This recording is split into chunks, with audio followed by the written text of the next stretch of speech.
6 straight wins etong Los Angeles Lakers matapos nga ang naging laban nila kontra nga dito sa Houston Rockets. Parang hindi 41 years old etong si Lolo Bron. Eto grabe yung stare down dito nga kay Jabari Smith Jr. Ina't alamin natin mga boss ang naging reaction dyan dito nga ni LBJ.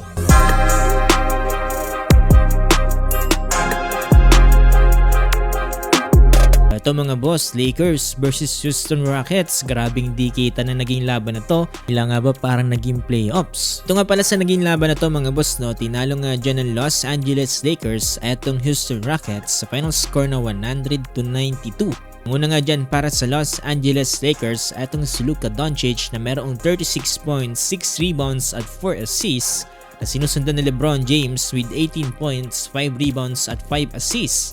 Austin Reeves naman mga boss ay mayroong 15 points. Para naman dito nga sa Houston Rockets ay may 22 points atong si Jabari Smith Jr. at mayroong 18 points atong si Kevin Durant. Sa naging laban na to mga boss parang hindi 41 years old atong si Lolo Bron.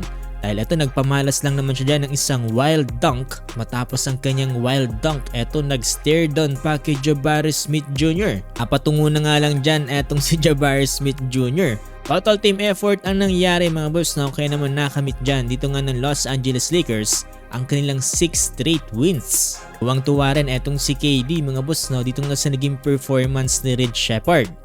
Shepard, cross, drive, Shepard!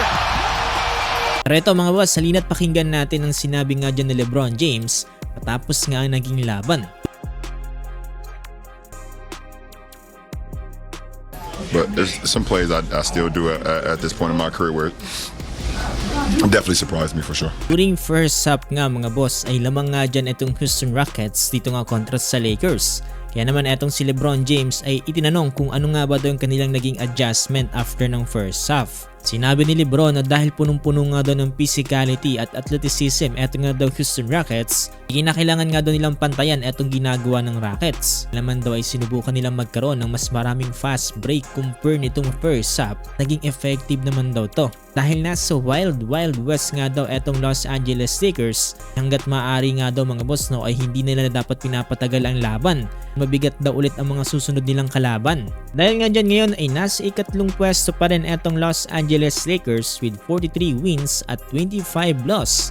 Ngayon ay meron na silang 6 straight wins at nasa ilalim nila etong Houston Rockets na merong 41 wins at 26 loss. Una pa rin sa listahan etong OKC Thunder with 53 wins at 15 loss. Nasa 8 win streak. Samantalang ikasyam naman ngayon etong ang Golden State Warriors with 33 wins at 35 loss. Nalo rin sila sa laban nila ngayon kontra sa Wizards with 125-117.